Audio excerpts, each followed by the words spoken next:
जो है वो उसके अनुरूप नहीं मिलता है। और चर्चाएं होती रही, लेकिन उसके बावजूद आदरणीय प्रधानमंत्री नरेंद्र मोदी जी ने ये करके दिखाया कि महिला आरक्षण का बिल 33% का लोकसभा में, राज्यसभा में पारित करके हमारे समक्ष रख दिया।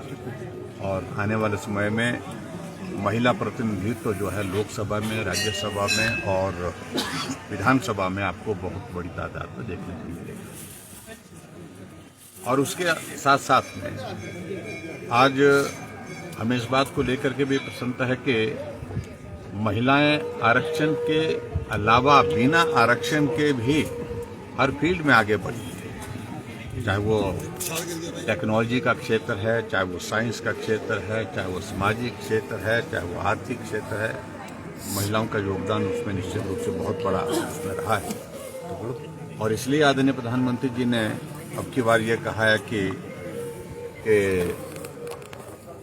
महिला सशक्तिकरण की दृष्टि से 3 करोड़ लखपति दीदी ये बनाने का लक्ष्य उन्होंने जो अपनी विभिन्न योजनाओं के माध्यम से किया है। प्रधानमंत्री नरेंद्र मोदी जी ने महिलाओं को मदद करने के लिए उज्ज्वला योजना की शुरुआत की थी, तो हमने उसमें उस उज्ज्वला योजना को हर घर तक पहुंचाने के लिए प्रयत्न किया। और हिमाचल प्रदेश में हमने गृहिणी सुविधा योजना के माध्यम से उस काम को आगे बढ़ाया। और मुझे इस बात की भी प्रसन्नता है कि हिमाचल प्रदेश में हमारी भारतीय जनता पार्टी की सरकार ने महिलाओं की आबादी 50% है, तो इसलिए आधी किराया बस में उनके लिए माफ किया जाए, किराया भी आधा देना चाहिए, इस बात को भी सुनिश्चित करके एक और कदम भी उठाया। और उसी तरह से हिमाचल प्रदेश में हमारी भारतीय जनता पार्टी की सरकार ने महिलाओं को सशक्तिकरण की दृष्टि से जहां जिस प्रकार से मैंने कहा गृहिणी सुविधा योजना हमने शुरू की थी, उसी प्रकार से मुख्यमंत्री स्वावलंबन योजना के अंतर्गत महिलाओं को अगर अपना कोई कारोबार शुरू करना है, अपना व्यवसाय शुरू करना है सरकारी नौकरी के बजाय, तो उसमें 35% तक की हमने छूट दी थी। पहले 30 दी थी, फिर बाद में बढ़ा करके उसको 35% किया था, जो अनुदान देने की हमने बात की। और उसी तरह से हमने हिमाचल प्रदेश में अपनी एक और योजना, जो शगुन योजना, जो गरीब परिवार की बेटियां हैं उनको मजबूत करने के लिए शगुन योजना के माध्यम से जो है वो 31,000 रुपये उनके खाते में जिस दिन बेटी की शादी होगी उस दिन देने का एक फैसला और किया। और ऐसे अनेकों फैसले हमने हिमाचल प्रदेश में किए थे। और मुझे सिर्फ इतना ही कहना है कि हमारी मातृशक्ति आगे बढ़े, इसके लिए हम कामना करते हैं। उनके लिए योजनाओं का सहारा जो है वो आगे बढ़ने के लिए नहीं, वो अपने आप इतनी सशक्त हों और सशक्त हो करके वो आगे बढ़ करके अपने पांव पर खड़ा हो सके और भारत का, नव भारत का निर्माण कर सके। इतना ही कहना चाहिए। सर, परसों से बजट सत्र भी शुरू होने वाला है, किस रणनीति के साथ इस बार सदन में उतरेगा विपक्ष? वही रणनीति के साथ उतरेगा। और मैं इस बात को जरूर कहना चाहूंगा कि बजट सत्र अब की बार बहुत छोटा रखा गया है। और संभवतः मुझे लगता है कि सरकार की सोच में ये बात आई है कि बहुत सारे मुद्दे हैं जिन मुद्दों पर सरकार को जवाब देना होगा, और जवाब देना बहुत कठिन होगा, मुश्किल होगा। इसलिए उन्हें बजट के सत्र को बहुत छोटा कर दिया। सैटरडे भी वर्किंग डे रखा गया, जहां 4 दिन महामहिम राज्यपाल महोदय जी के गवर्नर एड्रेस पर जो है वो राज्यपाल अभिभाषण पर चर्चा में चले जाएंगे, 4 दिन बजट के डिस्कशन पर चले जाएंगे। इसके अतिरिक्त जो महत्वपूर्ण जो पोर्शन उसका बचता है बजट सत्र का, जिसमें बहुत सारे आज भ्रष्टाचार चरम सीमा पर है, उस पर हम चर्चा करना चाहते हैं। आज हिमाचल के दूर दराज के इलाके में भी चिट्टा पहुंचा, और चिट्टा पहुंचने के साथ साथ में हर रोज खबर आ रही है कि ओवरडोज के कारण जो है नौजवान की मौत हो गई। ये एक बहुत बड़ा विषय है।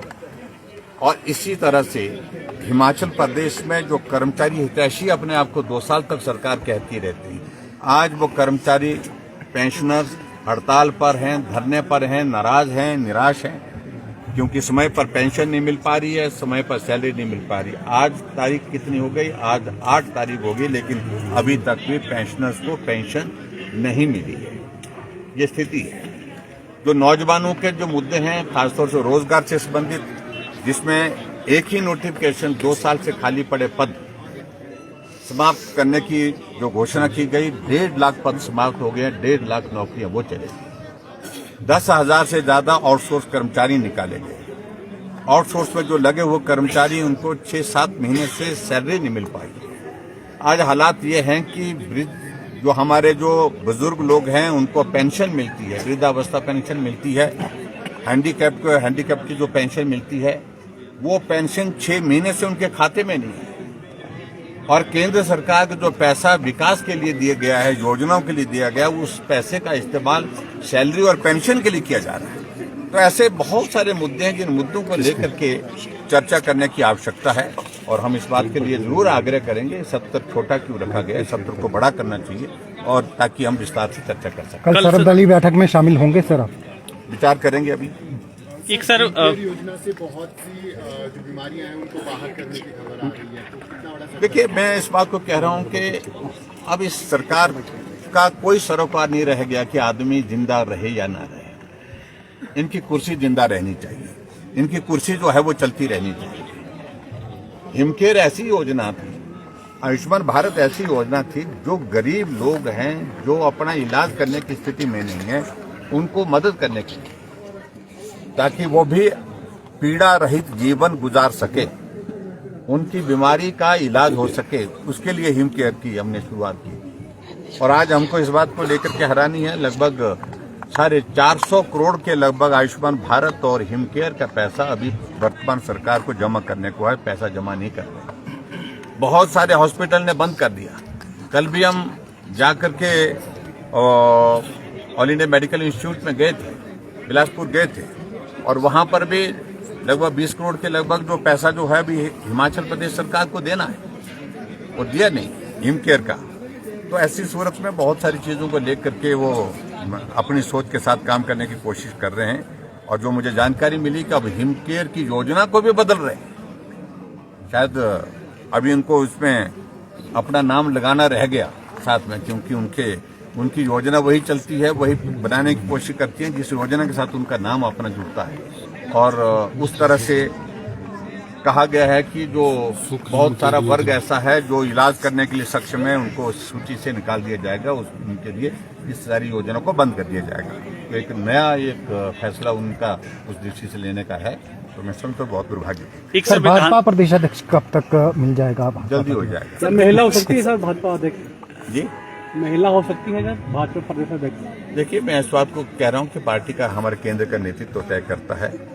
कोई भी हो सकता, भाजपा का कोई कार्यकर्ता, कोई भी कार्यकर्ता हो सकता है। सर दिल्ली में आपकी सरकार है, आज जो महिला दिवस अंतर्राष्ट्रीय है, वहाँ पे ये कहा जा रहा है कि आज जेपी नड्डा वहाँ मौजूद होंगे और 2500 रुपए जो महिलाओं को देने के सौगात है वो शुरू होने वाली है। देखिए, इस योजना को लेकर के मुझे लगता है कि अभी वहाँ जहाँ फैसला होना है वो होना है, वो दिल्ली की सरकार फैसला करेगी। लेकिन आज हमारे लिए खुशी की है, देश की राष्ट्रपति जो है वो महिला है, देश की फाइनेंस मिनिस्टर महिला है, और दिल्ली प्रदेश जो देश की राजधानी, वहाँ के मुख्यमंत्री महिला है। आज शुरुआत होने वाली सर वहाँ पे 2500 रुपए उम्मीद करते हैं।